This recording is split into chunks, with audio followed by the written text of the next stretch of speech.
اللهم صل على سيدنا محمد يا نبي سلام عليك يا رسول سلام عليك يا حبيب سلام عليك صلوات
الله عليك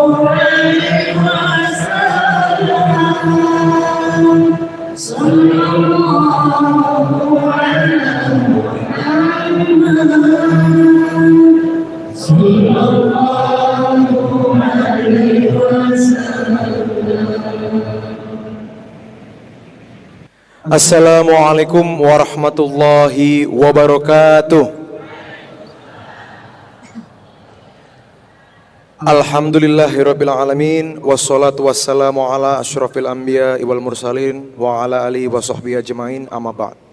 Pertama-tama Bapak dan juga Ibu, marilah kita mengucap syukur kehadirat Allah Subhanahu wa taala dan Rasul kecintaan kita yaitu Muhammad sallallahu alaihi wasallam. Karena berkat rahmatnya kita semua berkumpul di Masjid Al-Akbar Surabaya dalam keadaan sehat walafiat.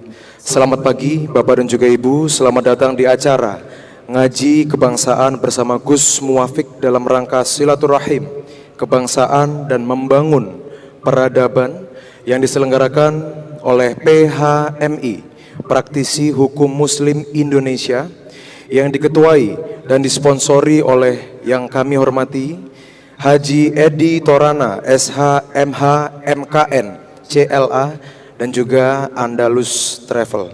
Bapak dan juga Ibu, Insya Allah pada pagi menuju siang hari ini, bangsa kita tercinta, negara Republik Indonesia yang mungkin beberapa waktu lalu sangat banyak sekali perpecahan, mungkin ada yang banyak sekali pihak yang ingin mencerai beraikan kita. Insya Allah di acara silaturahim pada pagi menuju siang hari ini dapat menyatukan kita kembali dalam majelis yang diadakan pada pagi menuju siang hari ini.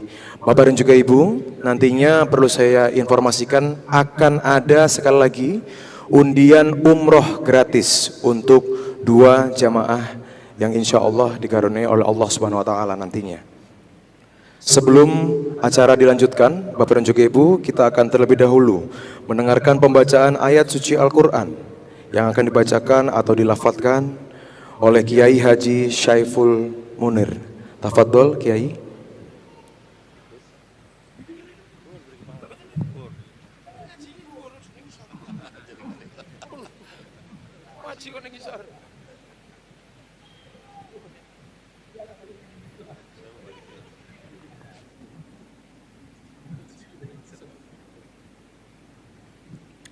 Assalamualaikum warahmatullahi wabarakatuh.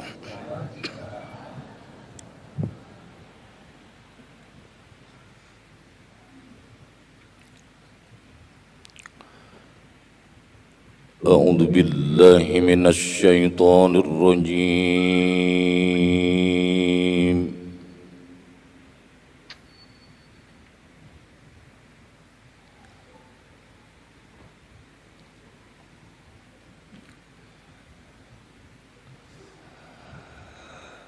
Bismillahirrahmanirrahim.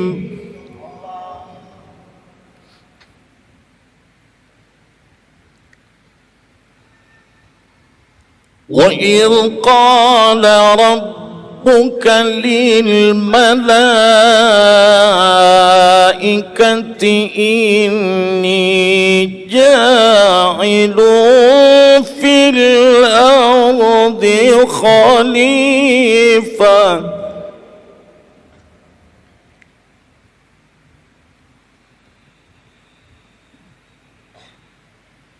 قالوا أتجعل فيها من يفسد فيها ويسفك الدماء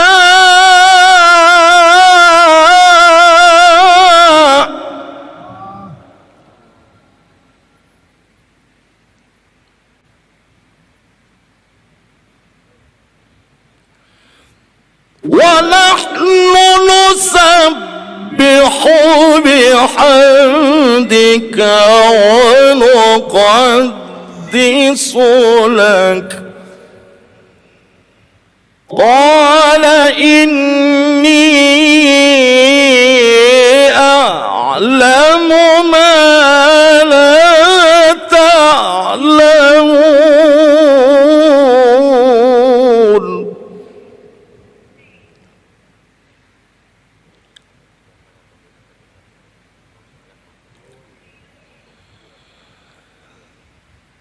وعلم آدم الأسماء كلها ثم عرضهم على الملائكة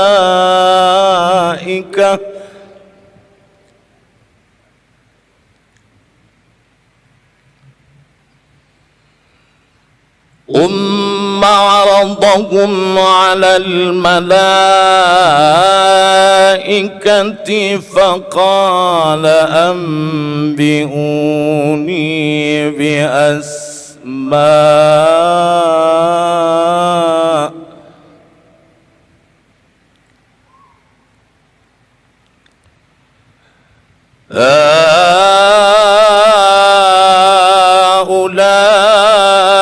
هؤلاء إن كنتم صادقين.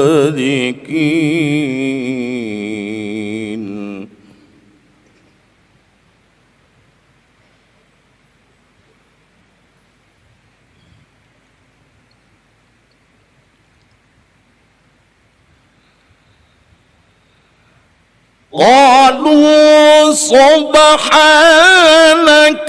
لا علم لنا إلا ما علمتنا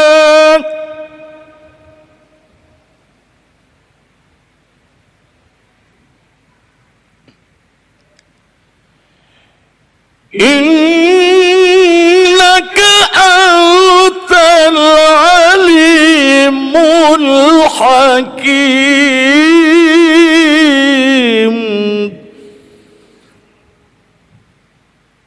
قالوا سبحانك لا علم لنا إلا ما علمتنا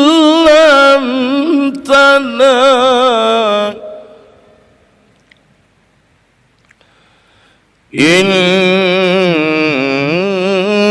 أنت العليم الحكيم صدق الله العظيم. Assalamualaikum warahmatullahi wabarakatuh. Waalaikumsalam warahmatullahi wabarakatuh. Syukron kathiron Kiai Haji Syaiful Munir yang telah membacakan, melafadzkan ayat-ayat suci Al-Quran yang telah kita dengarkan bersama-sama Bapak dan juga Ibu. Mudah-mudahan bacaan ayat suci Al-Quran tersebut dapat menyejukkan hati kita yang sampai detik ini masih dipenuhi rasa gelisah. Amin, Allahumma amin. Bapak dan juga Ibu, yang berikutnya kita akan sama-sama mendengarkan sambutan yang akan disampaikan langsung oleh inisiator sekaligus ketua dari PHMI, Praktisi Hukum Muslim Indonesia, sekaligus sponsor juga di acara ngaji kebangsaan pada pagi menuju siang hari ini. Olehnya, saya persilakan untuk yang saya hormati Bapak Haji Edi Torana, SHMH, MKN, CLA, untuk dapat menyampaikan sambutannya. Monggo. Bismillahirrahmanirrahim. Yang sangat saya hormati dan saya muliakan Abah Yai Gus Muafiq. Yang saya hormati Ketua Badan Pengelola Masjid Al-Akbar Surabaya, Bapak Kiai Haji Dr. Fuja, Bapak-bapak hadirin, ibu-ibu hadirat muslimin wal muslimat yang saya muliakan.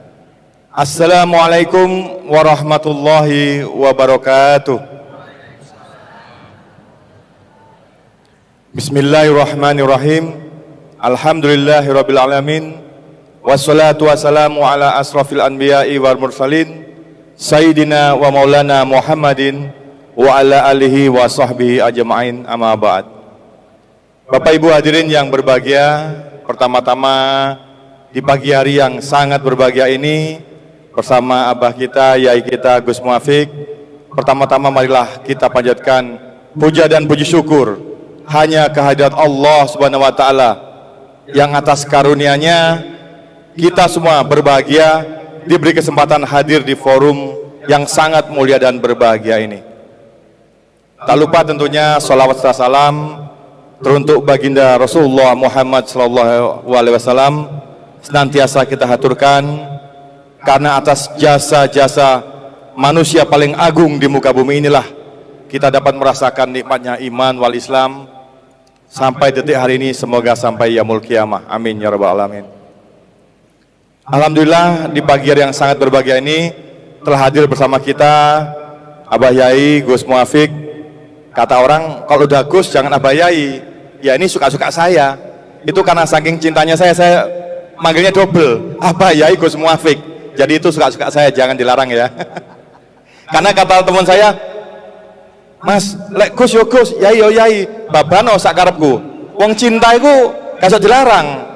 Saya kan ngikuti ajarannya Abah Yai. Nah kalau mau saya panjang, Abah Yai Hadatus Syekh Kiai Haji Gus Muafiq, yo suka-suka aku. Wong saya cinta sama beliau kok. Nah jadi itu yang pertama, jadi berbahagia kita semua. Alhamdulillah Adapun acara ini adalah acara pertama kali yang kami lakukan dari praktisi hukum Muslim Indonesia. Alhamdulillah kami membentuk praktisi hukum Muslim Indonesia ini dalam rangka turut serta berpartisipasi aktif, sedikit berdharma bakti untuk agama dan negara, yaitu kami ingin tali-tali silaturahim yang selama ini sangat bagus, karena perbedaan politik terpecah belah, tercerai-berai, tukaran, saling pisu-pisuan, jotak-jotaan. Nah, itu adalah hal yang sangat tidak kita inginkan. Oleh karenanya, kami mengundang abah kami untuk memberikan tausiah kepada kita semua, agar ayo silaturahmi ini sesama Islam, sama Muslim, tali silaturahim, kemudian kepada sesama anak bangsa dapat terajut kembali, sehingga ke depan di tengah suasana politik yang sedang dan akan memanas ke depannya, kita insya Allah dapat dingin dengan arahan, tausiah dan bimbingan dari Abah Yai. Kiranya itu saja Abah Yai dari kami, mohon bimbingan, mohon arahan Abah Yai. Terima kasih sekali lagi atas kesediaan Abah Yai Gus Muafiq yang telah sudi berkenan mengisi waktu dan ilmunya kepada kita semua. Demikian, billahi taufiq wal hidayah, waridho wal inayah. Wassalamualaikum warahmatullahi wabarakatuh. Waalaikumsalam warahmatullahi wabarakatuh. Matur sembah nuwun, terima kasih banyak kepada Bapak Edi Torana yang telah menjadi inisiator acara ngaji kebangsaan dalam doa bersama Gus Muafiq dalam rangka silaturahim kebangsaan dan membangun peradaban. Bapak dan juga Ibu, seluruh jamaah yang sudah menanti-nanti sejak tadi pagi, akhirnya sudah tiba di tengah-tengah kita semua. Gus Muafiq mungkin sudah ada yang menanti sejak tadi, Gus. Mungkin ada yang camping juga dari kemarin di area parkiran ini, sudah tidak sabar untuk sama-sama mendengarkan tausiah yang akan langsung disampaikan oleh Gus Muafiq dalam rangka silaturahim kebangsaan dan membangun peradaban. Tafadhol Gus Muafiq. Assalamualaikum warahmatullahi wabarakatuh. Bismillahirrahmanirrahim. Bismillah, alhamdulillah, wassalatu wassalamu ala rasulillah Sayyidina Muhammad ibn Abdillah wa ala alihi wa ashabihi wa azwajihi wa dhurriyyatihi wa ahli baitihi wa man tabi'ahum bi ihsan ila yaumil qiyamah. Yang sangat kita cintai dan kita hormati pengasuh Masjid Al-Akbar Surabaya, Yai Suja, Sohibul Masjid. Nek khotimul masjid niku masjidnya gak dikunci. Nek sohibul masjid kadang dikunci. Yang sangat kita banggakan bersama Bapak Edi Torana, SH, MH, betul hafal, MLM.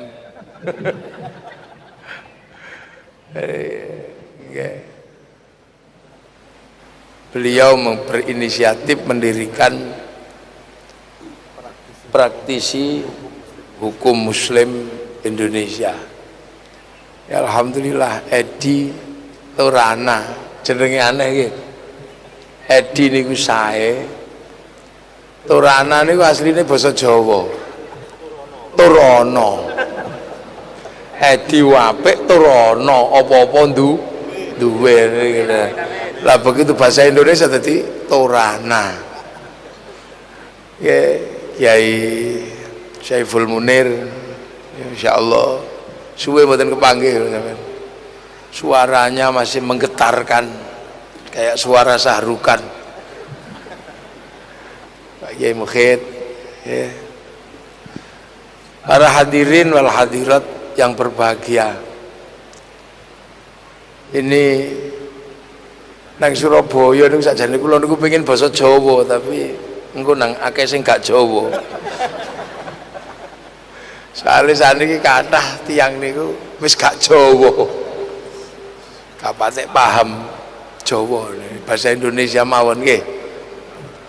Jadi ini tiba-tiba saya diminta ngaji kebangsaan. Model ono ngaji kok kebangsaan ya, dan membangun peradaban. Kudune sing ngaji niku ya Dr. Kiai Suja, para profesor, para doktor. Mboten kok kiai. Tapi wong jenenge kiai ya kudu siap.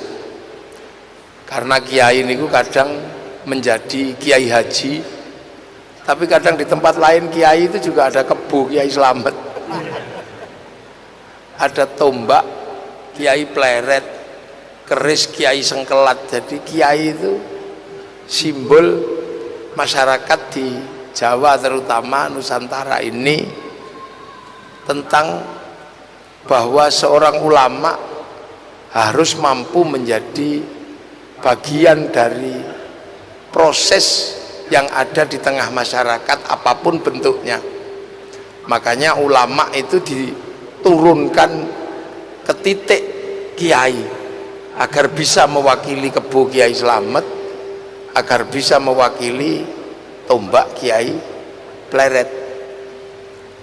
Nah, yang punya inisiatif seperti itu sebenarnya dulu ya orang Surabaya. Ini yang ngatur kayak begitu kiai kok mestinya syaikhun, ustadzun, mestinya kan begitu. Wong ini yang ngomong agama Islam kan syaikhun, ustadzun. Tapi grade-nya itu dimasukkan ke sistem budaya menjadi kiai. Yang ternyata kiai itu nggak cuman menungso, ada kebo ya Kiai Slamet, ada tombak Kiai Pleret. Nah, yang ngerjain itu siapa? Kok tiba-tiba terus kiai itu mestinya punya musola, tadi ini punya langgar, mestinya sholat tadi sembahyang. Nah, yang punya inisiatif kerjaan kayak begini ini siapa sebenarnya dulu? Ya orang Surabaya. Orang Surabaya itu yang punya kerjaan ini. Namanya Raden Rohmat, yang kita kenal dengan sebutan Sunan Ampel, yang sekarang kita masukkan dalam ziarah Wali Songo. Ziarah Wali Songo.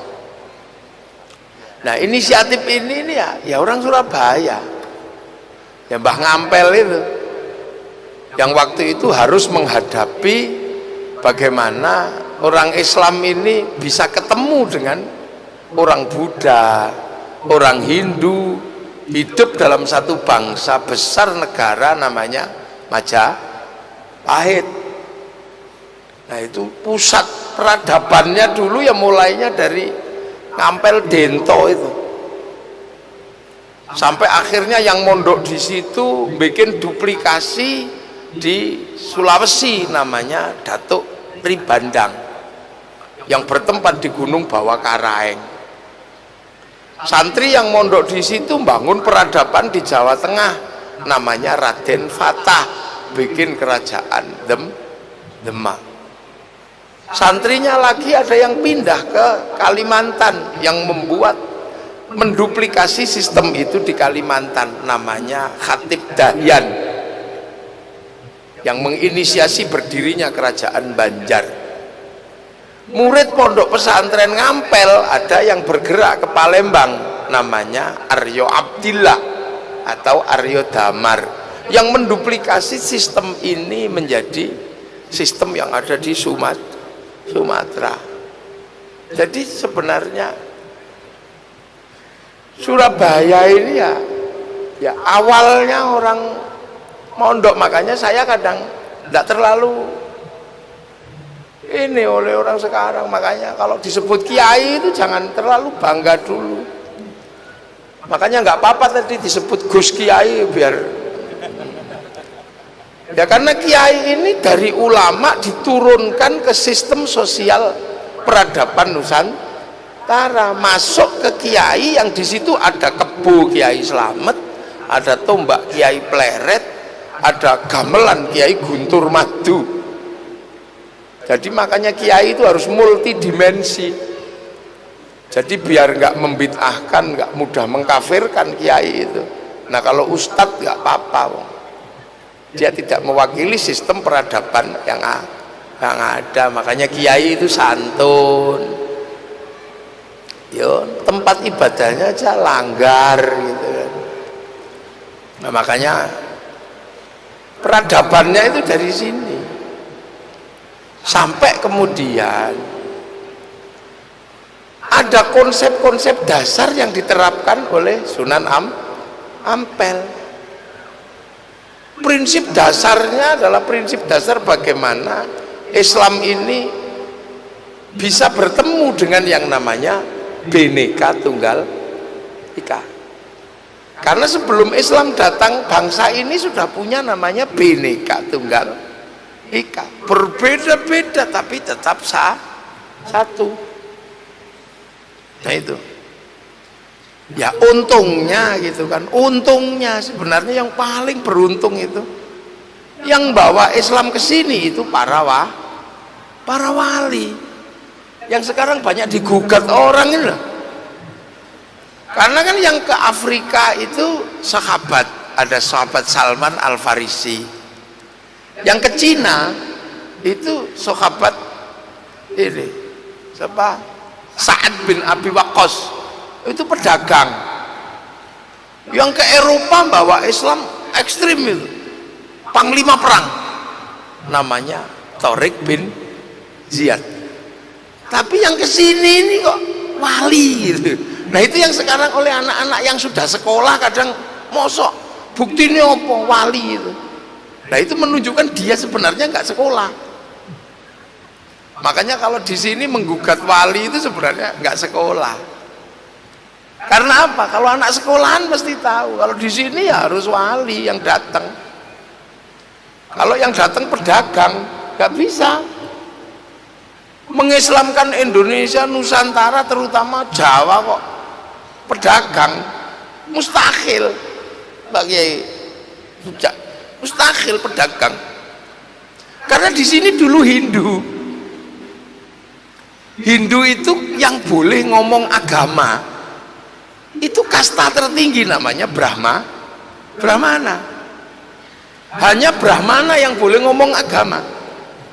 Kasta kesatria, raja nggak boleh ngomong agama. Wong raja kok ngomong agama, ngurus dunia aja. Di bawahnya ada wesya, pegawai juga nggak boleh ngomong agama. Di bawahnya lagi ada sudra, petani pedagang kok ngomong agama nggak boleh. Nah pedagang itu sudra. Makanya orang-orang sudra nggak boleh ngomong agama. Sekaya apapun itu Pak Edi Torana ini sudra. Kalau dalam kasta sekaya apapun yang namanya Lem itu sudra dalam kasta, dia tidak boleh ngomong agama. Makanya kalau secara ilmu pengetahuan Islam disebarkan oleh saudagar nggak masuk. Makanya di Barus sana itu dikatakan Islam pertama masuk Nusantara. Orang Islam masuk Nusantara, tapi tidak terjadi pengislaman. Karena apa? Mereka saudagar. Fatimah binti Maimun abad ke-7 sudah masuk, tapi tidak bisa melakukan pengislaman karena Fatimah binti Maimun pedagang di Leran itu. Nah kenapa kemudian Islam bisa diterima? Karena yang bawa itu wali. Wali itu pangkatnya sederajat dengan Brahmana. Sama-sama punya kelebihan. Yang Brahmana punya cakti namanya, yang wali punya karomah.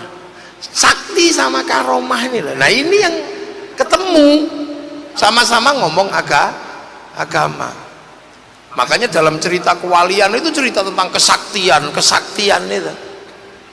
Nah ilmu pengetahuan baru kadang bertanya, loh terus apa wali itu tidak mengajari pertanian? Orang Jawa kok diajari pertanian, ngulangi bebek ngelangi.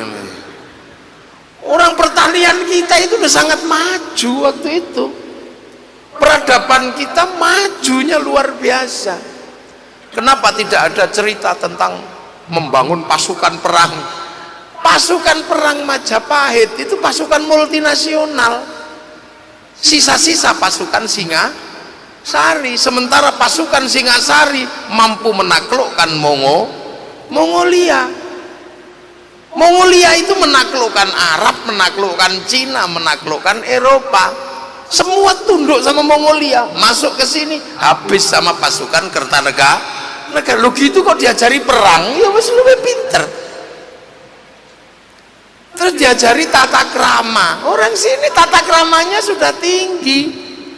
Ngomong saomong ada pangkatnya. Ada wong Surabaya pangkatnya turu. Ada pangkatnya sare, ada pangkatnya tilem, ada pangkatnya nendro. Tapi turun juga ada. Micak ngono ya ada. Bangkong ada. Mangan naik dikit nedo dahar. Ngisor badok ngono. Itu artinya struktur kita udah kuat. Nah, yang harus dipertemukan apa? Cakti ini loh sama karoma. Makanya pertemuan antara Brahmana dan Wali itu ceritanya tentang kesaktian. Karena yang lain sudah selesai. Peradaban Nusantara ini sudah peradaban yang sangat maju. Makanya saya nggak perlu lagi ngomongin peradaban karena wis maju sudah. Loh, cerita apa yang kita tidak punya? Kalau orang Eropa berbangga diri dengan kisah cintanya Romeo Juliet, orang Cina berbangga punya cerita sampai Engtai, orang Arab punya kebanggaan dengan Kais dan Laila, kita juga punya Andi Lumut punya. Mereka berbangga dengan kisah ibu tiri yang kejam dalam kisah Cinderella, kita punya bawang putih, bawang merah. Sana punya kebanggaan dengan kisah manusia kuat namanya Samson, kita punya Bandung Bondo, Joko Tole kita punya. Sana punya binatang bisa ngomong namanya kura-kura ninja, kita juga punya kancil nyolong timun apa ya? Ini artinya selesai sudah. Makanya ketika bangsa lain ini punya apa saja kita udah punya. Cina waktu itu datang ke sini bawa keramik. Orang Nusantara udah nggak mau. Apa itu keramik? Kita sudah logam. Orang Cina masih keramik, masih gerabah. Majapahit itu sudah logam. Kalau habis makan piringnya dibuang di segoro anaan udah. Buktinya apa?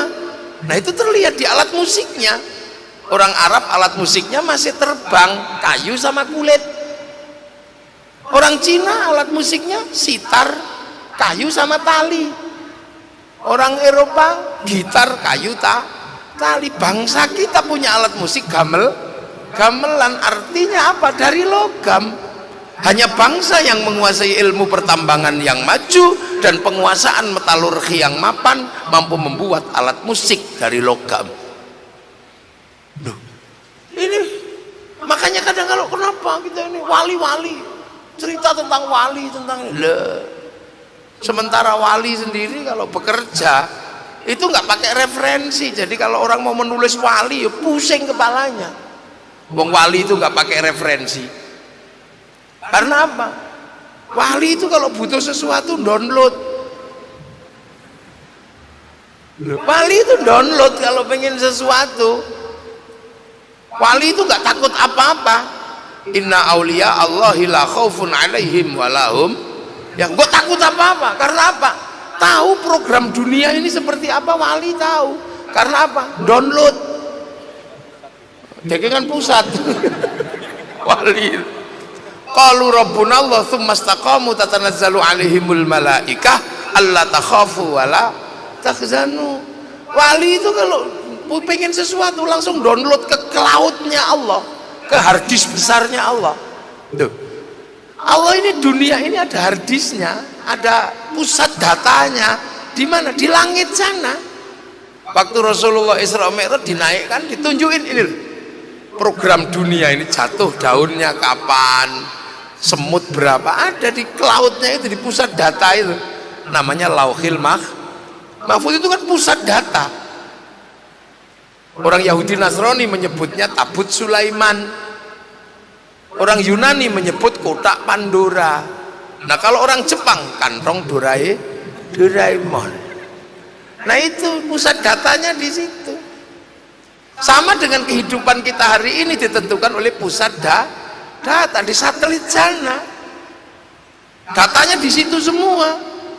Pengetahuan orang di sini sekarang ada di langit sana, di hard disk besar, di satelit sana, punyanya provider, punyanya Google. Kita bisa mengakses itu karena kita punya kartu handphone. Tinggal download aja, yang penting punya kuota, punya paketan. Kita bisa kirim gambar, kirim apa aja. Dan seluruh yang dilakukan oleh handphone dicatat oleh provider. Gitu catat, dia bayar. Jejak digitalnya ada, tinggal di print out. Terus kita bisa paket browsing apa, yang penting punya paketan. Kalau nggak punya paketan ya cari wifi gratisan ke warung.co.id. Enggak, terus share it gitu. Sama manusia juga punya nyawa itu didaftarkan dulu di Lauhil Mahfud. Alastu birabbikum, kamu lupa nggak kalau aku ini Tuhanmu? Qalu bala syahidna, ya Allah, aku tahu engkau adalah Allah. Fanfukhur ruh, maka dikirim ke dunia, terus dikasih paketan, nyawanya sekian, rezekinya sekian, paket datanya sekian. Nanti kalau paket datanya nyawanya habis, ya kik, gitu sudah mati. La yastakhiruna sa'ata wa la yastaqdimun. Makanya apapun yang dilakukan nyawa itu dicatat oleh cloud, oleh hard disk besar di pusat data sana. Sampai ngerasani orang sembunyi-sembunyi ya ketahuan, terhubung dengan sana. Kalau mau dimatiin malaikat tinggal di Sherlock aja, klik mati di GPS itu. Nah kita kan juga sering kirim doa, kita pengen tahu apa, tapi paket data kita kan kecil karena kita gak pernah download. Beda dengan wali, paketannya besar karena wali selalu download. Kalau download 30 tahun, 25 tahun. Syekh Abdul Qadir itu download itu 25 tahun di padang pasir. Ya Allah, ya Allah, ya Allah, ya Allah, ya Allah. Sunan Kalijaga 3 tahun, Sunan Geseng 3 tahun, Joko Tingkir 5 tahun. Maka wali-wali itu paketannya besar. Kita nggak punya paketan karena kalau diajak download langsung tidur. Ya Allah, ya Allah, ya Allah, ya Allah, ya Allah, ya Allah, ya Allah, yang geringingan, ya Allah, alah, suwene gitu. Nah, sementara kita suka kirim sana, kirim sini. Makanya kita ini diajarkan, kalau kamu nggak punya paketan, cari wifi gratisan.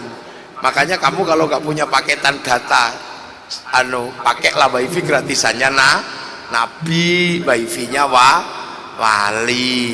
Kalau di sana .co.id, di sini ila ruhi ila hadrati. Kalau di sana disebut free wifi, ini disebut tawassul. Makanya kadang kita cari ke pemancar wifi, ke makamnya Nabi, makamnya wali. Itu sebenarnya apa? Nyari wifi. Untuk apa? Agar doa kita sampai ke wifi-nya, terus kemudian lebih dekat, terus bagi doa wa ila jami'il muslimin wal muslimat wal mu'min al-fatihah bet sak donya kebagian kabeh. Lah ada yang nggak percaya, loh mosok donga iso dibagi? Jangankan doa, sepak bola aja bisa. Loh kita kan nggak perlu ke Qatar nonton sepak bola, satu orang aja yang nonton, habis itu sama yang nonton dinaikkan satelit, oleh satelit dibagi ke seluruh dunia, namanya siaran langsung, kebagian semua, bagiannya sama. Makanya kalau ada orang kok nggak percaya doa bisa dibagi, orang itu pasti nggak punya TV. Ini kita berbicara tentang sederhana. Jadi dulu untungnya yang bawa Islam itu para wali, makanya indah Islam di Indonesia ini, karena wali itu download terus, butuhnya apa. Nah, salah satu yang kita nikmati sampai hari ini yang didownloadkan oleh para wali adalah kondisi plural yang ada di Indonesia. Berbeda suku, beda bangsa, beda agama. Wih, ini kok bisa sampai hari ini jadi satu ini? Ini seluruh dunia mikir. Arab itu satu bangsa, itu pecah puluhan negara. Eropa satu bangsa, pecah puluhan negara. Afrika satu bangsa, pecah puluhan negara.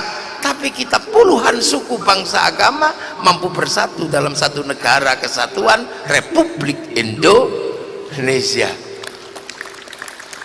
Ini kenapa? Nah ini ya kerjaannya wali itu tadi. Begitu Islam datang ketemu manusia berbeda-beda suku, bangsa, agama, apa yang dilakukan oleh para wali? Ya sudah, hiduplah bersama, saling bertanggung jawab dalam sekian perbedaan suku, bangsa, agama, tetaplah jadi satu, saling bertanggung jawablah. Konsep seperti itu sudah dicanangkan oleh Rasulullah saat Rasulullah di Mekah, di Madinah, sudah dicanangkan. Rasulullah hanya mengatakan sederhana, kullukum ra'in wa kullukum mas'ulun an ra'iyyati. Kalian semua adalah para pemimpin, semua nggak pandang bulu, semua adalah pemimpin di levelnya masing-masing, di pangkatnya masing-masing. Kullukum ra'in, kalian, wa kullukum mas'ulun an ra'iyyati, dan setiap dari kalian pasti ditanya apa tanggung jawab kepemimpinan kalian. Maka hidup, konsep yang dipakai adalah konsep ra'iyah.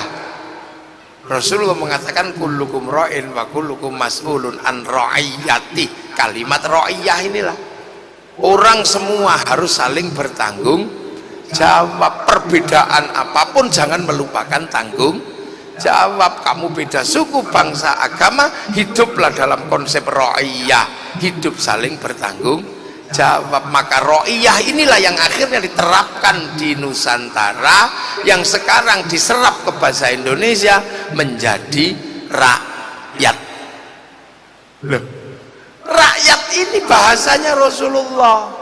Indonesia bukan people. Kalau people itu vox populi, vox dei, suara mayoritas, suara Tuhan. Begitu dia mayoritas, dia menjadi diktator mayoritas. Kita juga bukan komunis. Kalau komunis itu proletar. Begitu dia banyak orang bawah memimpin, diktator proletar. Tapi kita menggunakan konsep ra'iyah, yang dalam bahasa Rasulullah ra'iyah diserap ke bahasa kita menjadi rakyat. Satu-satunya bangsa muslim dunia yang sanggup mengambil kalimat ra'iyah untuk warga bangsanya hanya muslim Indonesia. Tidak ada. Jadi makanya Indonesia tidak mengaruh kafir, enggak. Wong ra'iyah kok mengkafirkan orang. Rakyat itu ya hiduplah berbeda-beda tapi saling tanggung jawab. Makanya karena ra'iyah ini kalau ketemu ngumpul namanya musyarakah, hidup saling membantu, saling melindungi, saling bersekutu. Nah itulah karena musyarakah akhirnya diserap ke bahasa Indonesia menjadi masyarakat. Nah masyarakat itu kalau terjadi perbedaan dan perselisihan faham, wasyawirhum fil amri, dan musyawarahkanlah dalam setiap urusan. Maka kemudian kalau ada perbedaan paham dan perselisihan, lakukan dengan musyawarah. Bahasa itu diserap ke bahasa kita. Nah karena dulu yang nata ini para wali, maka daerah para ra'iyah yang membentuk musyarakah masyarakat, yang membangun mekanisme hidup musyawarah, teritorinya karena dulu yang bangun para wali, teritorinya disebut wilayah. Makanya Indonesia ini sebutannya sampai hari ini masih wilayah negara kesatuan Republik Indonesia. Nah, Hal ini dituangkan di dalam landasan negara kerakyatan bahasa Arab yang dipimpin oleh hikmah. Hikmah itu bahasa Al-Quran. Ud'u ila sabili rabbika bil hikmah. Dalam permusyawaratan bahasa Al-Quran, perwakilan al-wakil bahasa Arab. Jadi nggak main-main. Negara ini melandaskan semuanya kepada sistem yang diajarkan oleh Rasulullah. Makanya pemimpin tertingginya Majelis Permusyawaratan Rakyat. Diwan itu juga bahasa Arab. Dewan Perwakilan Rakyat. Mana ada bangsa muslim dunia di luar Arab yang menyerap bahasa Arab, menyerap bahasa Al-Quran sampai di landasan membangun negaranya kalau bukan bangsa Indonesia. Jadi makanya kalau cari negara paling sunnah Indonesia. Cuman anak-anak sekarang nggak belajar, begitu nggak cocok dengan Indonesia, belajarnya ala Mesir, langsung menganggap bahwa Ikhwanul Muslimin adalah yang paling benar, padahal Ikhwanul Muslimin di Mesir gagal, dibawa ke sini produk gagal. Langsung menduplikasi Hizbut Tahrir, produk gagalnya Taqiyuddin An-Nabhani di Timur Tengah, di sana aja gagal, dibawa ke sini. Maka akhirnya di sini juga gagal karena kemana-mana cuman membawa bendera la ilaha illallah. Sementara Wali Songo dulu la ilaha illallah sudah tidak dijadikan bendera, tapi dijadikan zikir sehari-hari, namanya tahlilan. Makanya ketika datang, kalian kalau anti bendera la ilaha illallah, kalian anti la ilaha illallah. Enggak Kang, aku tahlilan ya la ilaha illallah. Kamu kalau anti ini anti la ilaha illallah. Enggak, saya anti bendera PKI Palu Arit, tapi kalau kami ke sawah tetap pakai arit, pergi nukang pakai palu. Udah selesai sudah. Lah makanya gini nih, nggak jalan. Beda dengan nenek moyang kita dulu. Ketika bangsa ini ditekan oleh kekuatan Amerika sama Soviet, setelah 48 Hitler jatuh, Bung Karno mengatakan aku nggak ikut Amerika, aku nggak ikut Soviet, terus non-blok. Nah, para pemikirnya jenius. Apakah kita akan, kalau non-blok, apakah kita akan berkiblat pengetahuan ke Eropa? Nggak, Bung, kita nggak mungkin berkiblat ke Eropa. Dituliskan novel Salah Asuhan. Apakah kita akan berkiblat kepada Belanda? Enggak, Bung, tenggelamnya kapal Van der Wijk. Apakah kita akan berkiblat kepada Arab? Enggak, Bung, di bawah lindungan Ka'bah. Apakah murni dibangun dengan cara Indonesia? Enggak, Siti Nurbaya. Lu hebat nenek moyang kita dulu, jago. Akhirnya jadi bangsa kita yang seperti ini, yang komplit, kompleks dan indah, semua dengan konsep ro'iyah ini jalan semua. Yang Hindu jalan dengan Hindunya, yang Islam jalan dengan Islamnya, yang ini jalan itu dalam kehidupan ro'iyah. Makanya Islam di Indonesia itu hidup bersama masyarakat. Jadi negara nggak perlu repot-repot membiayai agama karena sudah hidup di dalam masyarakat oleh para wali. Karena kiainya ini ulamanya masuk ke sistem masyarakat, maka kemudian Islam hidup bersama masyarakat. Sholat ya hidup bersama langgarnya, hidup dengan cara masyarakatnya. Karena masyarakatnya petani, ya sholat bikin gaya seperti gaya petani. Jam 12 dipanggil sholat zuhur, kok belum datang, ya dipanggil setengah 3. Itu biasa di sini. Allahu Akbar, Allahu Akbar. Belum datang ya ditunggu.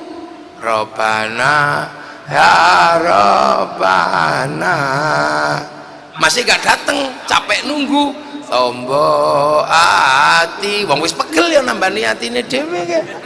Nanti kalau sudah nggak dateng baru kiainya marah, diuruki anjangannya. Bantuman indahnya akhirnya hidup beragama di Indonesia indah. Sholatnya tetap semua juga bisa sholat, tapi karena Masjid Al-Akbar ini masjid persinggahan, maka sholatnya harus tepat waktu dan jangan lama-lama. Bukan beda, ini masjidnya orang kota.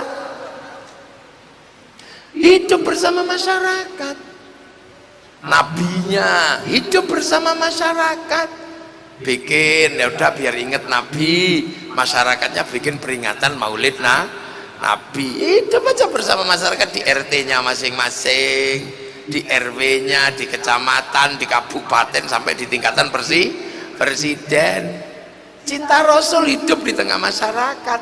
Akhirnya kalau mulutan semua masyarakat terlibat, pasar bergerak, yang punya tendanya laku, yang punya sonnya laku, ustadznya laku, koreknya laku, sampai capek ngeladeni pengajian maulid nabi.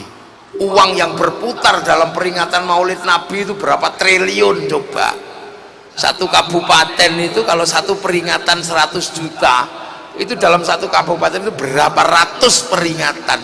Roda berputar, ekonomi berputar, itu Indonesia. Makanya negara nggak perlu capek-capek bangun maulid nabi. Kalau negara yang bangun bangkrut, anggarannya habis. Kalau di sini biasa, larutan penyegar laku, anggur laku. Kalau yang datang Habib Syekh kain putih laku semua, ya hanana gitu. Kalau yang jenis mafia solawat kain hitam laku semua. Segala yang ada dalam hidupmu jos laku semua. Spanduk laku, slayer laku, foto laku, sampai gagang pancing itu loh laku untuk gini-gini loh. Ini kehidupan karena apa? Masyarakatnya saling bertanggung jawab pada agamanya. Enak. Nah itu hanya terjadi di Indonesia. Coba di tempat lain, seandainya terus bid'ah gitu, yang nanggung negara, bangkrut negaranya. Loh, cinta Rasul itu begitu, dibangun dalam kehidupan sosialnya masing-masing. Terus cara-cara ibu-ibu solawatan, ya cara-cara orang Indonesia. Yang santri-santri, marhaban ya nurul aini marhaban, ini yang santri. Tapi yang nggak terlalu santri ya Rasulullah salamun alik, ini nggak santri. Yang Jawa, ya Nabi salam alaika, ya Rasul salam alaika. Anglia numpak perahu lah, komplit. Ada yang terbangan nah gitu, ada yang tanakal hatawa banjari. Temukan itu di tempat lain, nggak ada. Hidup bener-bener agama ini bersama masyarakat. Tahu-tahu Pak Edi Torana dari Persatuan Praktisi Hukum Muslim Indonesia bikin kegiatan gini, mau pikir gratis ini? Enggak, semuanya ada, dia umroh, ada dia apa, itu belum sangune kiai ini itu. Loh iya, termasuk korinya ya berapa loh. Ini hidup di tengah masyarakat, betapa Islam ini dibiayai oleh umatnya sendiri bertanggung jawab. Orang mati kita masih ngumpul, wong namanya ro'iyah itu hidup saling bertanggung jawab kok. Yang mati kita tanggung jawab, ngibur, bawain selawatan, kumpul seminggu ditemani. Terus kemudian setelah itu 40 hari, setahun sekali khol itu masya Allah. Kalau sudah khol itu sampean coba bakul tahu seneng, bakul balon seneng. Ayo bakul klutuk-klutuk seneng, apa aja seneng. Roda ekonomi berputar dalam setiap hall. Terus ziarah makam gurunya, ziarah wali, bis pariwisata lah laku. Orang jual nasi nyambut tamunya wali. Yang hidup di sekitaran Ampel, sekitaran Giri, itu berapa ribu orang itu hidup semua dari situ, menggantungkan dari tradisi ziarah makam wali. Lo coba, ayo, sampai copet itu bisa hidup di makam para wali. Nah, ini Islam di Indonesia dengan konsep raya. Terus di dalam makam itu coba rukunnya kayak apa di makam itu? La ilaha illallah, la ilaha illallah, la ilaha illallah. Itu yang kiainya tua, yang kiainya muda. Sallallahu ala Muhammad, sallallahu ala Muhammad. Sebelahnya belum selesai datang lagi ngawiti ingsun. Ini belum selesai datang lagi di sebelahnya. Ibadallah rijalallah aghizuna li ajlillah wa kunu aunana lillah azana Allah bifadlillah. Sebelahnya belum selesai, sebelahnya ila kadratin nabiyil mustafa muhammadin sallallahu fatihah. Sebelahnya rukun tiap hari kayak gitu. Tiba-tiba ada satu orang datang tidak bawa apa-apa, dikira copet, ternyata buka jaketnya bawa speaker kecil, rombongan dari Surabaya ditunggu di bis. Ini sistem sosial yang membuat Islam itu hidup di tengah masyarakat. Lantas kemudian orang Jombang ziarah ke Surabaya, orang Surabaya ziarah ke Gresik, ziarah ke Cirebon. Setiap tempat yang diziarahi menghasilkan kerinduan dan rasa cinta. Setiap tanah-tanah yang gurunya disemayamkan menghasilkan rasa cinta. Kalau semua tempat dihasilkan dari kerinduan pada tanah-tanah di mana gurunya disemayamkan, itulah bibit cinta pada tanah air. Makanya seluruh teroris yang sering ngebom di mana-mana semuanya tidak suka ziarah, dan tidak satupun teroris yang suka ngebom tumbuh dari masyarakat yang suka ziarah kubur. Lihat aja. Nah, Islam hidup bersama masyarakatnya. Nah, sistem peradaban yang seperti ini terjadi di Indonesia. Di Arab nggak terjadi, di Mekah. Makanya Mekah itu membiayai agamanya. Mate-matean itu, azan dibayar, ngimami dibayar, semuanya. Makanya kadang yang orang kelamaan di Arab kalau pulang langsung rebutan ngimami, dipikir di sini dibayar, padahal di sini gratisan. Makanya nggak terlalu kuat mereka itu, lama-lama capek. Kecuali undangan dan panitia. Iya. Di sana masjid itu, ke masjid kalau yang ada bayarannya. Di sini nggak ada. Makanya biasa kalau sering mau ada pemilu, ada yang suka ke masjid karena ada bayarannya. Begitu selesai pemilu masjidnya sepi karena sudah nggak dibayar lagi. Nah, ini ada yang begitu-begitu. Ini sistem yang ada di Indonesia. Dan hari ini kita bisa menikmati dengan cara seperti ini, sistem raya, sistem ini kita menikmati apa? Menikmati tabungan kaum muslimin terbesar di dunia hari ini ada di Indonesia. Islam yang dari setelah ditinggal Rasulullah yang ke Afrika macet, yang ke Rusia macet, yang ke Cina nggak bergerak sama sekali, yang ke Eropa macet. Tapi yang ke Indonesia berubah tumbuh subur menjadi kekuatan muslim terbesar dunia hari ini ada di Indonesia.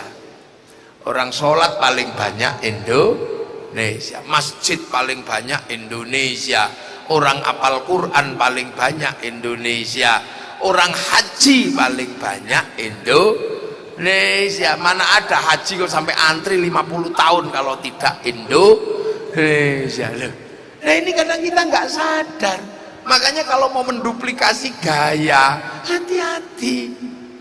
Hati-hati karena ini sudah teruji sistem keberagamaan yang dulu diajarkan oleh para wali. Yang sederhana aja.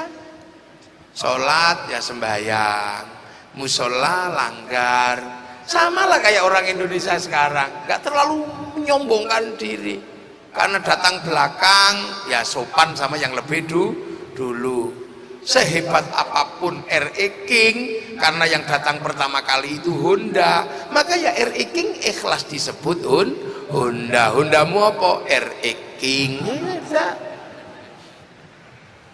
Honda aja punya sopan santun, masa manusia nggak punya sopan santun? Karena yang datang pertama kali adalah Sanyo, ya sudah. Mau Shimizu, mau Panasonic ya disebut Sanyo. Yang datang pertama kali itu Sarimi, ya meskipun mie sedap ya tetap Sarimi. Yang datang pertama kali itu Softtek, maka merek apapun ya disebut Softtek. Tempat yang bagus untuk nyuguh tamu pertama kali adalah kaleng kongwan, maka nggak usah marah. Begitu lebaran bungkusnya kongwan, isinya rengginang loh kan. Nah ini Indonesia. Makanya kalau kita berbicara tentang bangsa ini sebuah bangsa yang sebenarnya ketika Islam datang itu yang sudah jadi bangsa yang sudah mapan. Makanya nggak usah ini kenapa cerita ini wali. Nah, ini bangsa sudah mapan, sudah jadi, punya kitab besar namanya Negara Kertagama, punya kitab besar namanya Soma. Makanya nggak usah ini hebatan mana, Terah Wali Songo apa Terah Balawi, nggak usah gitu, udah biasa aja, nggak usah lah. Ini mana catatannya Wali Songo, ya akhirnya mana catatannya Balawi, ya sama-sama ditanya. Ini karena Yahudi, nggak usah.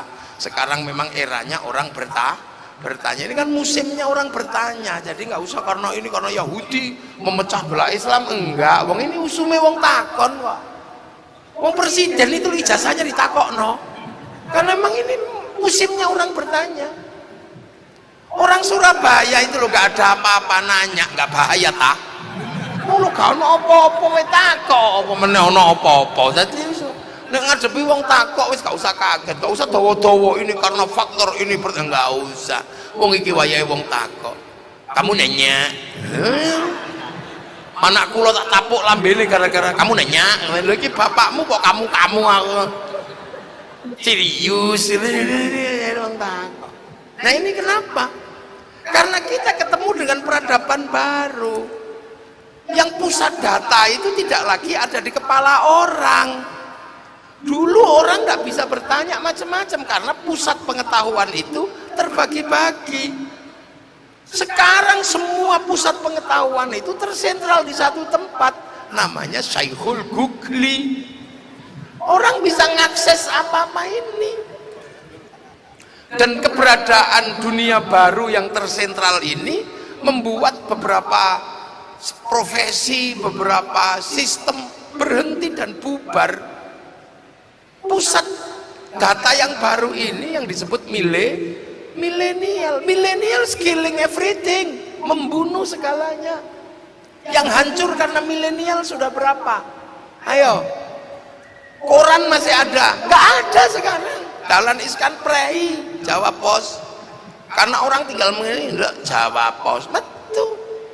Kita dulu pengen lihat Afrika, masih seharian nungguin flora dan fauna. Sudah ditunggu sehari, malam-malam keluarnya Pak Harmoko. Sekarang dunia baru ini tinggal di sini, tinggal ketik aja, temu Afrika keluar, bokong India keluar, ini di sini. Karena pusat pengetahuan tersentral sekarang, namanya Google, ada di dalam cloud baru. Ini Google sebentar lagi juga akan tutup karena ada program baru lagi yang bisa menjadi asisten, apa itu namanya, lupa saya. Dulu penyair bangga karena kemampuan mengolah kata, mau ngirim surat cinta aja beli cara menulis surat cinta di pasar, terus cari kertas warnanya pink, pabrik kertas pink, gede pabrik Ciwi Kimia itu, terus tinta warnanya biru karena cintanya mengharu biru. Baunya mawar, jangan bau melati, itu bau gendruwo. Ada ilmunya menulis surat cinta itu. Terus harvest, Dek eling kula. Terus mulai menulis, Dek, aku merindukanmu. Malam hari ini entah kenapa semenjak kepergianmu ke pondok pesantren, hanya bau tubuhmu yang tersisa menghantuiku. Aku merindukanmu, tapi aku harus mengikhlaskanmu karena apa? Demi masa depan kita berdua, orang tua kita, kau dan anak-anak kita nanti. Aku tahu kau pun merindukanku sekarang, karena aku yakin kau dan aku duduk di bawah sinar rembulan untukmu, dariku yang mencintaimu. 4 kali 4 16.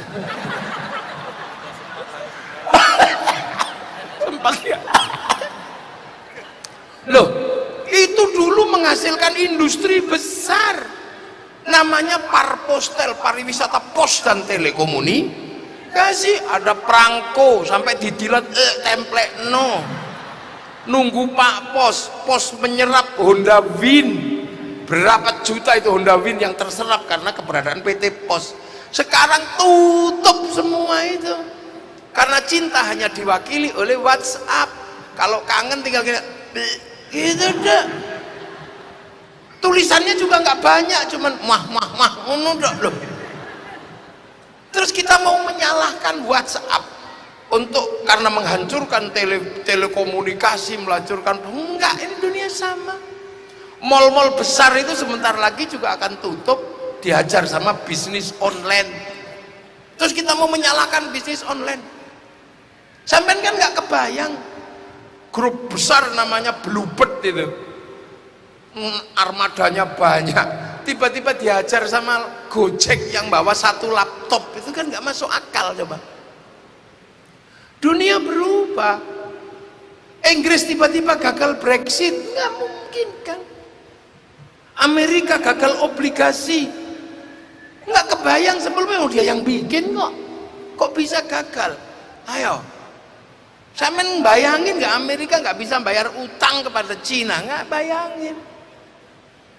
Dunia berubah. Kursus habis. Dulu ada Primagama, ada kursus habis, kursus jahit, kursus masak, libur. Ibu-ibu sekarang nggak ada yang ditakuti sama sekali. Ibu-ibu tiba-tiba ada suaminya, Bu, aku bawa daging. Ibu-ibu, ya gitu. Apakah kemudian lari ke tempat kursus masak? Enggak, cuman browsing aja cara masak daging koyor jadi di sini. Mana ibu-ibu sekarang terus khawatir, wah ini nanti gimana? Bu, nanti sore kita ada pernikahan tempatnya Pak Bupati, dandan yang cantik. Nggak ada ibu-ibu kok bingung harus bagaimana? Enggak, tinggal dandan make up artis. Ini tidak keluar di sini, ini donyone. Iya, antara cari Tuhan dan cari setan komplit di sini. Dan ini dunia baru. Tiba-tiba kita ketemu dunia baru. Kiai banyak yang pensiun. Karena apa? Ngajinya lewat Google, ngajinya lewat YouTube. Itu orang tidak perlu lagi datang ke kiai, cukup lihat YouTube, bisa ngaji di atas WC sambil bisa, nggak usah marah. Dulu orang kemana-mana bawa Quran, sekarang Qurannya di sini ada. Jadi ini dunia baru. Bangsa kita ketemu, kita ini termasuk orang yang beruntung ketemu dengan dunia baru. Ya, dunia baru dan terus bergerak. Nah, tapi juga banyak yang mundur karena gagal di dunia baru ini. Manusia hidup dengan perbankan, tiba-tiba ada yang mundur bank haram. Lah ya sudah, kalau yang mundur aja, tapi gak usah ngajak yang lain. Kalau kau katakan bank haram, lah terus gimana? Pergi kajinya gimana? Orang pergi kaji pakai bank. Kemana-mana pakai uang. Uang itu produksi bank, bukan produksi KUD. Kalau mengharamkan bank ya jangan pakai uang. Sekarang uang udah nggak berlaku ini. Saya kemarin ke Cina, uang sudah nggak kepake. Dulu kalau pergi nggak punya uang sedih karena nggak bawa uang. Lama-lama nggak bawa uang nggak apa-apa, yang penting bawa ATM. Sekarang nggak bawa ATM nggak apa-apa, yang penting bawa handphone. Terus barcode itu beres. Sekarang nggak bawa handphone nggak apa-apa, yang penting bawa muka. Transaksi sekarang tinggal gitu aja sekarang. Loh, terus sampean masih membayangkan kembali ke uang emas? Kembali ke uang emas ini yang syar'i. Emas itu 1 gramnya 1 juta. Kalau 1 gram dijadikan keping emas paling gedenya sak kuku. Iya kalau belinya 1 gram. Lah kalau beli ibu-ibu di pasar yang 1 iket kangkung 1000, lha iku nyuwile piye? Cuman bayang. Loh, ini dunia percepatannya sudah luar biasa. Baca Quran utang bank, karena dulu percetakan Quran utang bank sebelum dibeli oleh negara. Sekarang percetakan Quran berhenti karena ada Quran PDF. Ini dunia berubah kok. Pengacara sekarang konsultasi di sini ada ruang pengacara, bantuan hukum di sini. Coba yang penting pokoknya sampean harus punya ini, orang modern. Orang punya anak cantik sekarang udah nggak gagah. Kalau dulu orang punya anak cantik gagah. Kalau ada orang apel dicegat di depan pintu, kamu anaknya siapa? Sekarang dicegat di depan pintu, anaknya video call. Oh, apa sampean? Dulu anak yang patuh adalah anak yang kalau disuruh langsung berdiri. Nak belikan rokok, iya pak, berdiri. Sekarang anak suruh beli rokok, duduk aja. Kamu disuruh beli malah duduk. Online pak. Loh, ini dunia baru. Lah kita ketemu dengan dunia yang seperti ini. Semua sudah bergerak. Semua sudah bergerak, seluruh bangsa bergerak. Semua apa? Menyongsong perubahan dunia. Nah kita ini keseringannya masih mundur, gitulah. Kita masih mundur. Ada yang mundur ke apa? Pancasila produk kafir. Ada yang masih mundur ke sistem apa? Nasab. Nah ini kok orang kok mundur terus ini. Akhirnya karena kita yang mundur, yang lain maju. Yang lain sudah ke sana. Nah ini perubahan. Kita alhamdulillah kita melewati fase itu. Nah seluruh fase dan perubahan itu hari ini dunia yang lintas batas, nggak ada batasnya sekarang dunia ini. Batas manusia sekarang tinggal satu. Apa? Manusia tetap dibatasi oleh negara. Itu cuma satu itu. Jadi kita ke negara manapun pasti tetap ditanya pasportmu mana. Kita pergi haji, walaupun haji itu perintah Allah. Walillahi ala nasi hijjul baiti. Tapi kalau pemerintah Saudi nggak mengeluarkan visa kita nggak bisa pergi haji. Orang sehebat apapun kita berbahasa Inggris, kalau kita masuk ke Inggris kita masih dibatasi oleh batas teritori. Makanya orang Rohingya walaupun dia orang Bangladesh, tapi ketika keluar dari Myanmar tetap dibatasi oleh batas negara. Lalu lintas barang masih dibatasi oleh negara. Nah yang ini kadang kita lupa, bahwa seolah-olah ketika dunia pemikiran semuanya transnasional, seolah-olah kita bisa lepas dari kekuatan negara. Jangan lupa, kita masih terikat oleh ketentuan negara. Dan negara itu dimanapun pasti tujuannya satu, melindungi, memakmurkan. Makanya setiap bangsa dan negara yang dipikirkan adalah bagaimana membangun kemakmuran umatnya, membangun kemakmuran rakyatnya. Hanya saja karena negara ini punya banyak orang, maka kemakmuran negara kepada rakyatnya harus diatur oleh undang-undang. Harus diatur oleh undang-undang. Tanpa undang-undang nggak bisa. Walaupun bikin jalan kecil harus ada undang-undangnya. undang-undangnya. Nah, undang-undang itu tidak mungkin dibuat kalau tidak ada parlemen, ada Dewan Perwakilan Rakyat, Majelis Permusyawaratan Rakyat. Tanpa itu nggak ada undang-undang. Nah, tanpa ini nggak ada undang-undang, tapi ini juga nggak ada kalau tidak ada partai politik. Makanya kalau dalam kaidah fikih, kemaslahatan umat itu yang ditanggung oleh negara, kaidahnya adalah tasarruful imam 'ala ra'iyah manutun bil maslahah. Semua yang dilakukan oleh pemerintah, oleh negara tergantung kemaslahatannya. Kemaslahatan tidak mungkin tanpa undang-undang tak mungkin tanpa parlemen tak mungkin kalau tanpa partai politik. Maka keberadaan partai politik di Indonesia adalah keberadaan untuk nyampe kepada undang dan kemaslahatan. Ini dalam kaidah fikih disebut mala yatimul wajib illa bihi fahuwa wajib. Nah, itu sama dengan bikin rumah, mau bikin tingkat 2, tingkat 3 nggak apa-apa.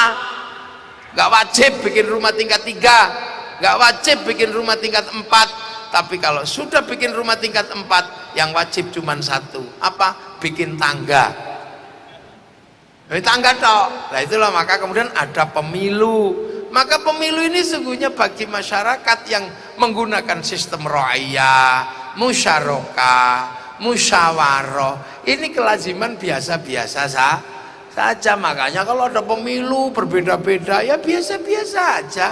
Ada pilpres, ya biasa-biasa aja. Wong itu kelanjutan pilkades. Kalau sama-sama calon pendukung, wajar.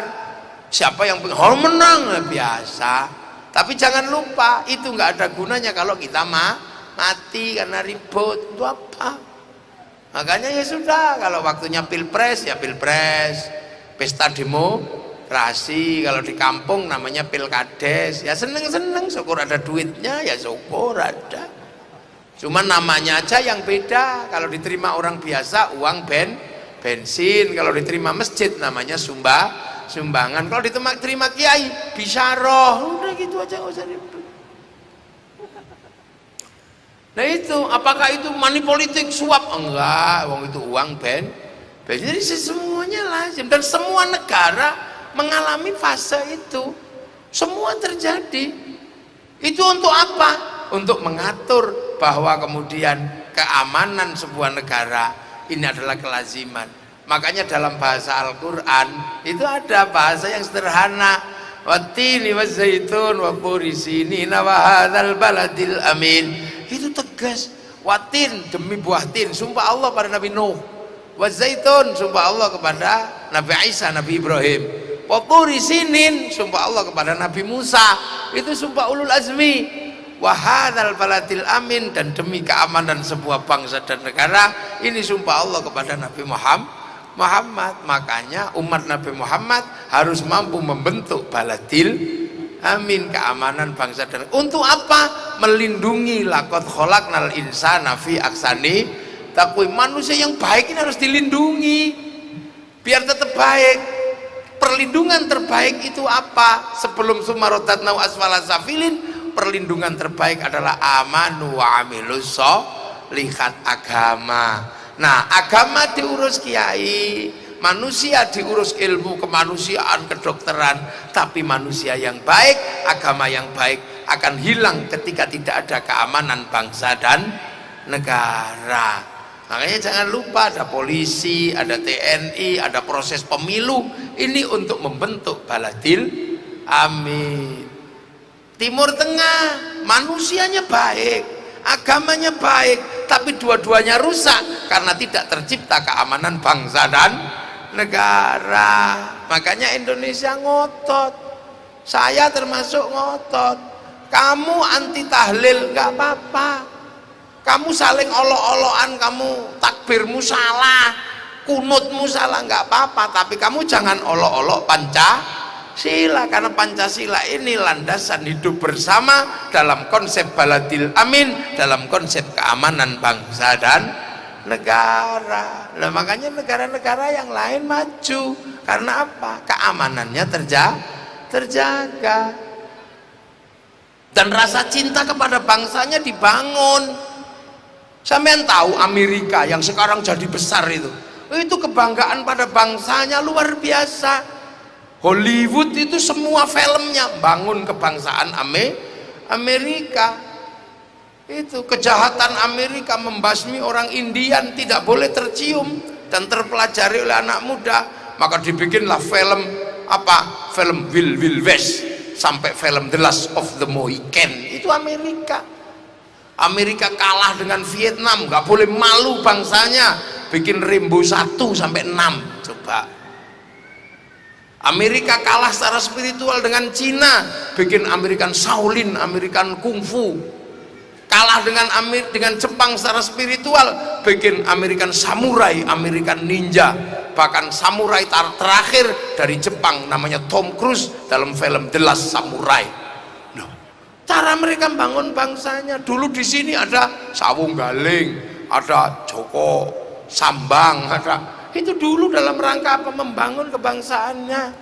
Orang Cina, anak-anak mudanya tidak boleh tidak bangga dengan bangsanya. Diputarkan film itu, ya Allah, mulai dari Kondor Herois, Yoko, King of Kung Fu, sampai Sun Gokong, sampai ular hijau, ular putih, ceritain semua sama dia. Orang Jepang dibangun cerita bangsanya lewat film samurai, lewat Bushido, semua dijelaskan.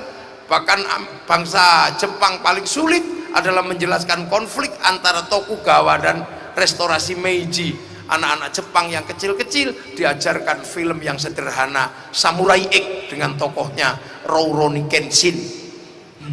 Terbangun semua. Malaysia agar bangsanya nggak pecah karena menyongsong masa depan kebangsaannya, dia harus rukun antara sesama anak bangsa, bikinkan Upin dan Ipin. Coba si Upin dan si Ipin nggak boleh lupa. Ada anak-anak India, bikinkan tokoh kecil namanya Jarjit. Dia nggak boleh lupa ada anak-anak Cina, bikinkan tokoh kecil namanya Mei Mei. Dia nggak boleh lupa ada anak-anak Indonesia, bikinkan tokoh kecil namanya Susanti. Loh, ini cara bangun bangsanya.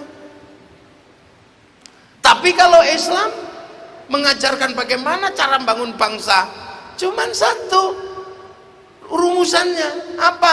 Yang di sebelah kita ini. Kalau mau bangun bangsa yang hebat, urus yang benar ini. Almar'atu aimadul bilad, perempuan inilah tiang negara. Idza saluhat salukal bilad wa idza fasadat fasadal bilad. Tergantung ini. Makanya ini yang harus diurus dengan benar. Kalau perempuannya benar, anak-anaknya benar. Dan benar tidaknya perempuan tergantung laki. Kalau laki-lakinya benar, perempuannya pasti benar. Karena apa? Dalam Al-Quran perempuan itu disebut sawah. Nisa hukum harsul lakum, perempuanmu itu sawahmu. Makanya kalau laki-lakinya pinter, sawahnya pasti digarap dengan bener. Sawah kok sudah terlalu banyak rumput, ya dibersihkan. Makanya perempuan kalau sudah terlalu banyak jerawat, kasih skincare. Bawa ke salon, dandani yang bagus, dasterin yang bagus, jangan bajunya jelek-jelek, beliin gelang. Nanti laki-lakinya pemilik sawah kerasan. Sawah itu nggak boleh kering. Kalau sawah kering tanamannya mati. Harus selalu basah dan pupuknya banyak. Makanya perempuan harus dikasih uang. Lu itu penting. Di sini ini rumusnya. Jangan sampai sawah itu kering. Jangan sampai perempuan pengen bakso aja nggak punya uang sampai melet-melet gini, anak ngileran. Sawah juga sama, nggak boleh dibakar. Kalau sawah dibakar, maka kemudian tanamannya mati. Makanya perempuan juga tidak boleh sering dipanasi hatinya. Damaikan jiwanya, cintai perempuan kita masing-masing, sanjung harga dirinya. Loh, itu baru akan terjadi dinamika yang bagus. Makanya laki-laki harus pinter memanjakan wanita. Kalau perempuan suka marah, dari dulu mah hobinya marah. Perempuan marah itu kan buang sampah. Nah, laki-laki tempat sampah. Makanya kalau laki buang sampah, laki-lakinya jangan suka menutup tempat sampah, dengerin curhatnya, apa, dicakar juga nggak apa-apa, sampai dia lega, sampahnya terbuang semua. Nah, iya, makanya laki-laki kalau dia buang sampah, bang, ternyata aku bukan yang pertama, gitu misalnya, aku ditipu, ternyata ada laki perempuan lain sebelum aku. Ya iyalah, karena aku laki-laki yang layak dicintai, tapi dari sekian perempuan yang berebut tentang aku, kamu pemenangnya. Nah, gitu, aman, laki-laki harus pinter. Saya pernah, istri saya tak suruh dandan cowok antik gitu, begitu sampai di tengah jalan ada perempuan cantik juga, saya bilang, nah itu loh kalau melihat perempuan cantik, lupa saya dicakar dari belakang. Dasar mata laki-laki, wah ini panjang itu. Saya diem aja, nggak mungkin saya ngomong enggak, wong saya udah terlanjur ngomong. Iya deh, aku laki-laki, laki-laki manapun pasti melihat perempuan cantik yang tersembunyi. Iya, tapi perempuan sudah tersembunyi masih kelihatan. Aku laki-laki, laki-laki yang gagah pasti bisa melihat perempuan yang cantik setersembunyi apapun. Karena kalau aku nggak bisa melihat perempuan yang cantik dan tersembunyi, mana mungkin dulu aku bisa menemukanmu. Lega. Lihat sudah kan gitu. Tanya Kiai Saiful. Kiai Saiful itu kiroahnya bagus, tapi nggak terlalu pintar merayu.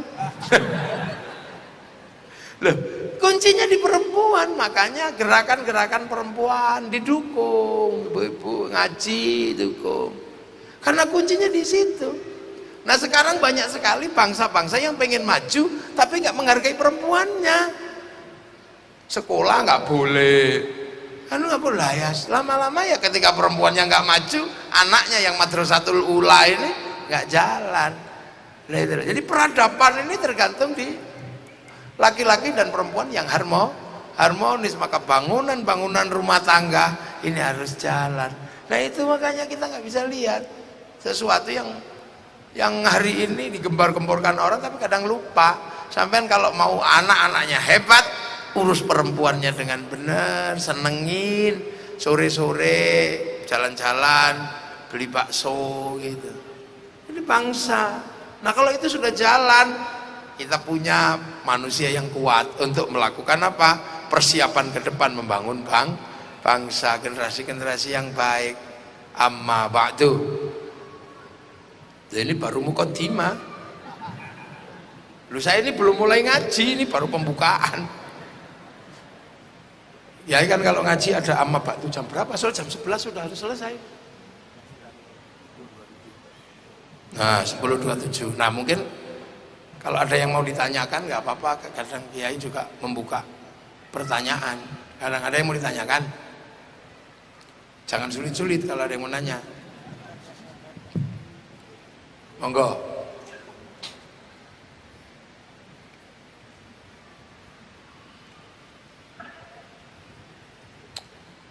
Monggo Bapak dan juga Ibu, barangkali ada yang ingin ditanyakan.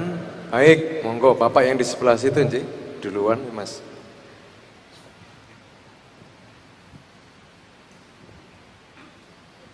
Assalamualaikum warahmatullahi wabarakatuh. Yang saya tanyakan, kan kita sering melihat di TV itu, kadang-kadang ini mengenai musyawarah. Kadang-kadang di TV itu yang musyawarah itu bertambah ribut, pukul-pukulan, lempar meja, itu kenapa? Assalamualaikum warahmatullahi wabarakatuh. Waalaikumsalam warahmatullahi wabarakatuh. Sebelum Gus Muafiq menjawab, sebelum kita pukul-pukulan Pak, mungkin bisa diperkenalkan namanya dulu Pak. Namanya sinten? Bismillahirrahmanirrahim. Gus, nama saya Ibnu Maulana Iska, tinggal di Simawau di ini Taman Sidoarjo. Pak Ibnu matur nuwun. Monggo Gus. Ya yang dari sekian musyawarah tidak semuanya pukul-pukulan. Ada beberapa yang sebelum musyawarah pukul-pukulan dulu kan gitu. Itu sebenarnya kan itu prolog gitu. Ya kalau musyawarah yang terjadi yang sesungguhnya ya nggak pakai yang nggak pakai pukul-pukulan. Tapi memang sebagian musyawarah itu terjadi setelah terjadi pukulan. Nah itu mungkin baru tahap pukul-pukulan, belum sampai di musyawarah. Ya kan, sepak bola, kapruk-kaprukan terus tawuran, ada musyawarah. Karena memang musyawarah itu adalah menyelesaikan setiap persoalan yang terjadi perselisihan lah. Mungkin tingkat perselisihannya ada yang sampai kapruk-kaprukan, ada yang cuman adu mulut. Nah kalau pengacara kan biasanya adu mulut aja itu jadi silat lidah. Nah kalau ada yang silat beneran, nah nanti kalau ini kayak perguruan silat itu ya pasti ada. Jadi memang kalau masih pukul-pukulan itu belum musyawarah. Ya mungkin yang bermusyawarah baru tangannya itu atau kakinya. Dan selalu dari situ memang musyawarah itu tumbuh karena perselisihan. Nah tingkat perselisihan itu kan berbeda. Ada yang perselisihan tingkatnya cuma lirik-lirikan, ada yang perselisihan tingkatnya sampai bawa parang gitu. Baru setelah itu ada musyawarah. Nah itulah makanya konsep wasyawirhum fil amri adalah mendudukkan setiap persoalan untuk dibicarakan secara baik-baik. Nah sebelum baik-baik itulah mungkin ada yang ini. Itu gitu. Pak Ibnu Maulana Ishaq. Namanya siapa? Iya, namanya anaknya Maulana Ishaq. Namanya siapa? Nggih, sampun. Alhamdulillah, terima kasih. Mudah-mudahan menjawab nggih, Pak Ibnu. Satu lagi pertanyaan untuk tiang negara. Ngoten nggih, Gus? Nggih, sinten? Nggih, monggo. Permisi dikasih jalan dulu. Kalau saya yang ke belakang ndak enak, monggo Ibu boleh maju sedikit, Bu. Mboten usah berangkang berdiri, mboten napa-napa, Bu. Berangkang nyampenya besok. Nggih. Assalamualaikum warahmatullahi wabarakatuh. Assalam. Nami kula Rita Agustanti. Griya kula tenggene alamate Pagesangan Timur Tol, tapi sak mangke kula manggon ten Rusun Awas Panjang Ngelom. Lah sing kula tangletaken sing diterangaken wau tanggung jawab tenggene amargi kula sakmangke kan dados pimpinan pengawasan jamaah tenggen kula. Lah sing kula ajreni kula dados pimpinan kedah bertanggung jawab niku sing dimaksud bertanggung jawab niku dos pundi? Amargi jamaah kula kan kula mempertanggungjawabkan untuk di hadapan Allah. Itu mawon matur sembah nuwun sanget Yai. Assalamualaikum warahmatullahi wabarakatuh. Waalaikumsalam. Waalaikumsalam, monggo Gus. Kok dibaleni wau napa? Niku mau bahasa Uganda, nggih. Ini ada yang dari Jawa Barat, Gus. Jadi pertanggungjawaban saya sebagai orang yang punya jamaah, ngoten nggih? Nggih, monggo. Jamaah napa? Jamaah nopo Bu Ita? Dalam pengajian. Oh nggih, pengajian, Gus. Nggih jamaah pengajian, nggih diulang ngaji. Nggih. Tanggung jawab pertama kalau mau buka pengajian ya diulang ngaji.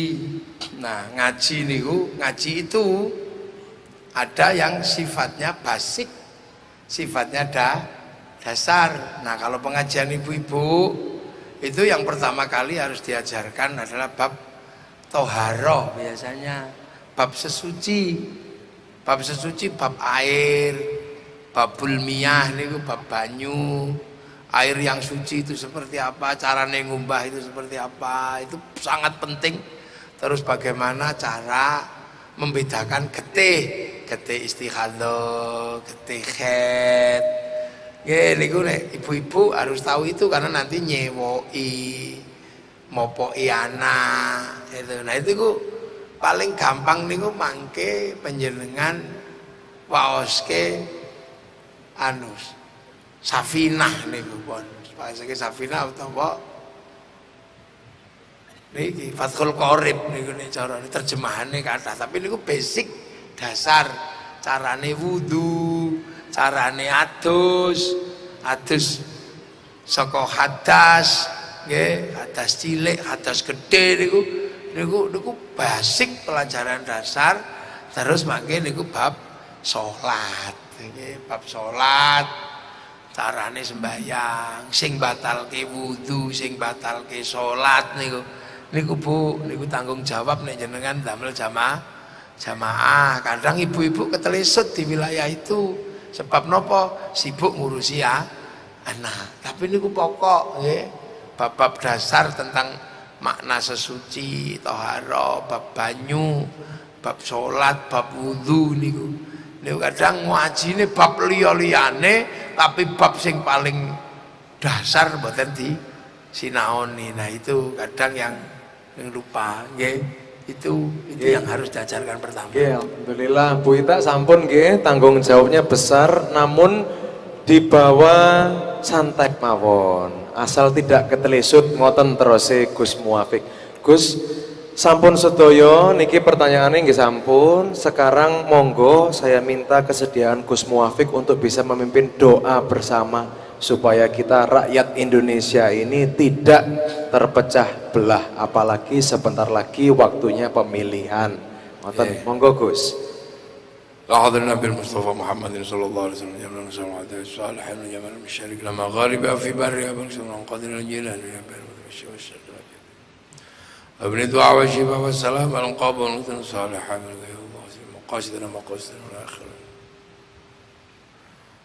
يا المسلمين والمسلمات المؤمنات الأحياء ولهم الفاتحة أعوذ بالله من الشيطان الرجيم بسم الله الرحمن الرحيم الحمد لله رب العالمين الرحمن الرحيم مالك يوم الدين إياك نعبد وإياك نستعين اهدنا الصراط المستقيم صراط الذين أنعمت عليهم غير المغضوب عليهم ولا الضالين آمين بسم الله الرحمن الرحيم الحمد لله رب العالمين حمدا ناعما حمدا شاكرا حمدا يوافي نعمه ويكافئ مزيدا يا ربنا لك الحمد كما ينبغي لجلال وجهك الكريم وعظيم سلطانك اللهم اختم لنا بالإيمان اللهم اختم لنا بالخير اللهم اختم لنا بقول لا إله إلا الله محمد رسول الله اللهم اختم لنا بحسن الخاتمة اللهم نور قلوبنا بنوريتك كما ترد شمسك أبدا أبدا لك يا الله بحق ربنا إني أسكنت من ذريتي بواد غير ذي زرع عند بيتك المحرم ربنا ليقيموا الصلاة فاجعل عبدا من السابق يشكرون اجعل أولادنا ذريتنا سلامنا من الخير اللي بعد الغسل حسن مقاصدنا مقاصدنا الآخرة وارزقنا رزقنا حالا بن يا الله اللهم صل وسلم وبارك على مولانا محمد وعلى آل الرجال بنوره في كل أحوال لآبائنا وأمهاتنا مشايخنا وجداد المشايخ والمؤسس إندونيسيا يا الله اغفر لهم ارحمهم وعافهم وعنهم اللهم لا تحرمنا أجرهم ولا تفتنا بعدهم واغفر لنا ولهم اللهم اجعل قبر امرض من عبد الجلال اللهم اجعل رحمة فرضية من قبر من لا إله إلا الله محمد رسول الله بعقب الماء نرجي إلى ربك راضية مرضية فادخلي بعباد ادخلي جنة اللهم اجعل بدن إنسان آمنة مطمئنة بلدة طيبة ورب غفور ربنا آتنا في الدنيا حسنة وفي الآخرة حسنة وقنا عذاب النار صلى الله على سيدنا محمد والحمد لله رب العالمين الفاتحة أعوذ بالله من الشيطان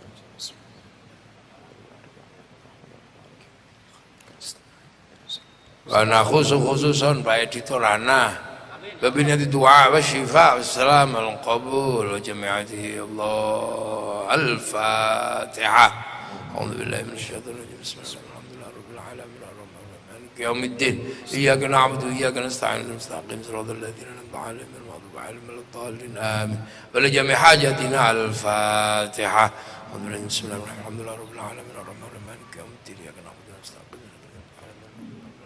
Amin. Assalamualaikum warahmatullahi wabarakatuh.